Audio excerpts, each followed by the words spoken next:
Hello, welcome to a new edition of Cracking the Cryptic. Now today is an exciting day. I don't know if you've caught up with the video I posted earlier on this afternoon where I showcase our new game that we have coming out. It's released on Monday. It's available on desktop and on iPhones from Monday, and on Android it's coming out very soon as well. And this is a sandwich Sudoku game. So one of the most popular variants we've seen on the channel, and Mark and I have been working for months with a software developer to produce our own app, and we're really proud of it. So check out the video, and we hope that it entices you to take a look. And it's $5, which we think is quite good value. Works out at 5 cents a puzzle, which yeah, I'm not sure how many forms of entertainment you can get that will give you as much value for money and hopefully enjoyment. But today's video, I thought we might have a look at a puzzle by Thomas Snyder. Now, Thomas Snyder, those of you who don't know, is a multiple World Sudoku champion. He is also, well, he's also a form of genius, in my opinion. He is an extremely brilliant man, and high up, in fact, the reigning world puzzle champion as well. And as well as all of these accolades, he is also an absolutely brilliant compiler of puzzles. And his site, gmpuzzles.com, is well worth a view. Take a look over that. I'll link it in the description of the video. And if you want to play this puzzle, you can click a link under the video as well, and that will let you interactively solve it. So this is the puzzle. Couple of points to make before we try and solve it. Firstly, isn't it beautiful? Look at this. Look at this lead and diagonal here with the numbers 1 to 9, and just a series of straight lines up the grid. Just it's sensational setting to come up with this sort of thing. You can see he's described the theme as diagonals, and this was the playoff puzzle for the 2017 Arlington Puzzle Festival. Now, I don't think the Arlington Puzzle Festival is one of the the huge events, so I don't know how they managed to get Thomas to compile for it, but well done them, because this is a it's a heck of an accolade to get one of Thomas's puzzles. Now, one of the things I like about GM Puzzles is that he has this thing where you can highlight the time standards. So if you want to be a competitive solver, these are the times he suggests. Grandmasters 3 minutes, Masters 5 minutes 45, Expert 11:30. So I don't know what the winner of the Arlington Puzzle Festival did this puzzle in. I did try and find out on the internet, couldn't see. If anyone knows, let us know. But 3 minutes for one of Thomas's puzzles, that's a tough ask. Anyway, we're not going to race. We're going to have a look at it now and see how to solve it. So here's the puzzle. Now, one of the things I thought might be quite amusing is to try and solve a Thomas Snyder puzzle using Snyder notation. So Snyder notation, for those of you who don't know, I'm about to sneeze, hang on, excuse me, is where we look at 3x3 blocks when we're applying the logic. And what we do is we try and work out if a number can only go in 2 positions within a block. So you can see the number 2, for example, in the highlighted top left-hand box here. 2 can only go in exactly 2 positions. Now, where that's the case, Thomas recommended to me many years ago, and it's become a sort of very standard technique. You make little pencil marks to remind yourself of that fact. And I'm going to try and do that throughout this puzzle and see where it takes us. So let's start with 1s. Can we do much with 1s? Well, yes, we can. We can highlight those 2 squares using Snyder notation. You can see in this block there are 3 squares the 1 could go into, so I'm not going to allow myself to notate there. I really want to restrict myself to only squares or only situations where 2 numbers can go in the block. 2s, I'm not seeing much more with 2s. No, 5s there. 3s into one of these squares and one of these squares on the left. 3s. No, okay, so let's go to 4s. 4s can go in those 2 squares and these 2 squares here. 4s. these two squares in the top right, and these two squares as well. 5s, 6s, we can pencil mark over here. And finally we get to 7s and we can enter in a digit. So that has to be a 7 because of the 7s in these three squares already. Let's pencil mark some 7s as well. Some 8s here, look. Now this is nice. So this is going to have to be an 8. Now the moment I place this 8, I'm replacing one of the pencil marks. Now if I know that the 1s can only go in 2 positions in this block, the moment I put an 8 in one of those positions, I know the other position must be the 1. That's absolutely forced, and it's one of the useful features of using this method of notation. So that's going to allow me to pencil mark 1s into these two squares, look. It's here. Much going on with 9s, is there?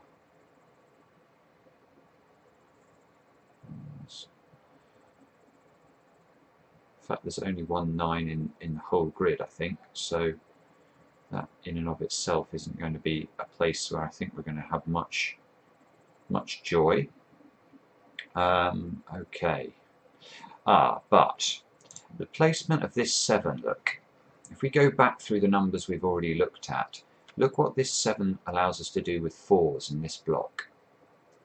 All of a sudden, we get to pencil mark 4s now. So previously, before we had this 7 in the grid, we had 3 positions where 4s could go. Now once this 7 is there, all of a sudden we get to pencil mark 4s. And that's going to help down here, look, because we have pencil mark 4s in this block. This can no longer be a 4. That means this square is going to be a 4. Therefore this square is going to be a 4. And all of the 4s actually are starting to unwind as we go around the grid, unwinding these pencil marks. In fact, they are all going to unwind. We're actually going to get to complete all the 4s, I think. I think the grid is now full of 4s. So, okay, that's useful, hopefully. So, what now? Look, I mean, one of the things about Thomas's puzzles as well is they normally have an idea behind them. Now you can see this 7 became important for 4s, but let's have a look at this block and see if you can see what number becomes important now as a result of the 4 we've just been able to place. And the answer is that the 3s have suddenly become important, because now, whereas previously there were 3 positions a 3 could go into, now there are only 2 left. So again, I get to place 3s here. That means there are 3s in one of those 2 squares. Aha! And that, again, that's lovely. Look at this. So, in this top block, I've highlighted the cells that can contain 3s. And look, these match exactly in terms of the rows with this side of the grid. And this is a form of X-wing, which is a complicated way of saying that either in the finished solution there'll either be a 3 here and a 3 here. You can see that because if I put a 3 here, that's going to force a 3 into this square. Or the only other situation that's possible is that the 3 would be here. Now if the 3's here, this will be a 3. And this sort of X shape is where the X-wing gets its name. But the critical thing is that if we now look at row 2, where can we put a 3? Now we can't put a 3 in either of those squares because of the 3's being already pencil marked. We can't put a 3 here because we know the 3's are in one of these 2 positions. So this, in fact, is the only position a 3 can go into in row 2 of the grid. And that's going to allow us to place this 3 down here. And that's going to allow, look at this, it's very, very beautiful. 3, 3. So we get a whole sequence of 3's, with the only 3's being outstanding being the X-wing 3's at the top. So has that made the solve easier? Well, now we have 1's here, look, and that will allow us to place a 1 over in this square. And now in this top block we can place ones into these two squares.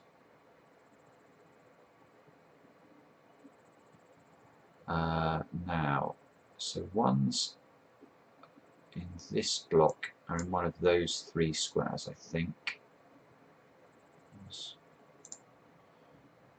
2, 7, oh no, 2, 1, 2, 9. So this square can only be a 1 or a 9. This square can only be a 1 or a 2. Occasionally it's a good thing to pencil mark, you know, very limited squares like that. So I'm just going to do that there, and let's go back to thinking about the rest of this. So knowing Thomas, it's going to be a very specific step. So this 6, look, there's no longer a 6 possibility in any of those squares, so we can put 6 into one of these two positions, which again allows us to pencil mark 6 over on the left hand side. 6 here, 6 here, this must be a 6 now. Now the 6s are becoming relevant, look. Now there must be a 6 in one of those two squares, which resolves the 6 over on this side.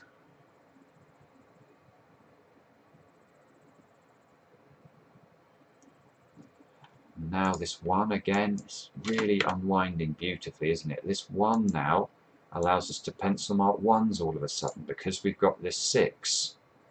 And now combining all of these various 1s that we've got pointing around the grid, let's think about how these interact in this square here. Oops. Where can the 1 go? Well, I'm sure you've already worked it out, but it can only actually now go in one position, and that's there. So that's a 1. We know that this square was a 1 or a 2, so that's going to have to be a 2. This will have to be a 1 because we're taking the place of a pencil mark. This 2 means that this is a 2. This square is going to have to be a 9 to complete the row. And we have a little flurry of activity there that's been reasonably useful. Now, the thing that we must be careful about now is to make sure we use this new information as fully as we can. And I am particularly bad at this. I sort of get carried away in a flurry of activity and then forget to actually think through the consequences of everything that we've just discovered. So, I'm just going to check this column because we have 6 digits in it. You can see we need 5, 8, and 9. So this square is a 5 or an 8.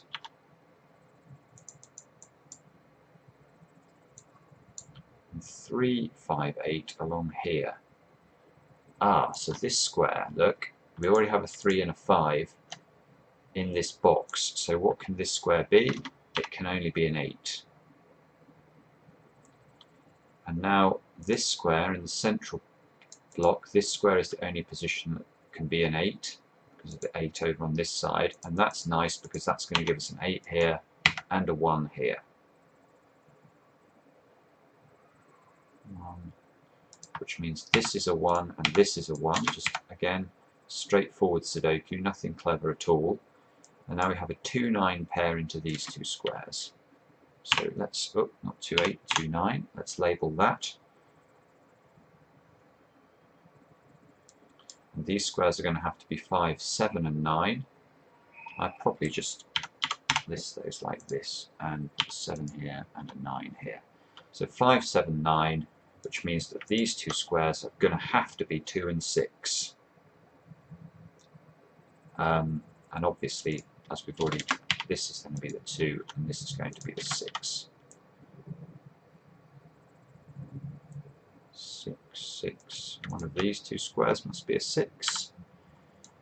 These three squares must be 5, 7 and 9. Similar to the other side of the grid actually. Let's just fully label that because it's going to allow us to unwind the 7 in the middle. Now this square I think can only be a 2, which unwinds the 2 and the 9 at the top. Let's complete the central row of the grid.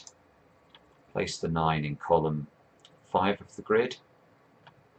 We still need a 2 in this box. You can see that that's going to have to be in this square. So 2 and the 5 get resolved.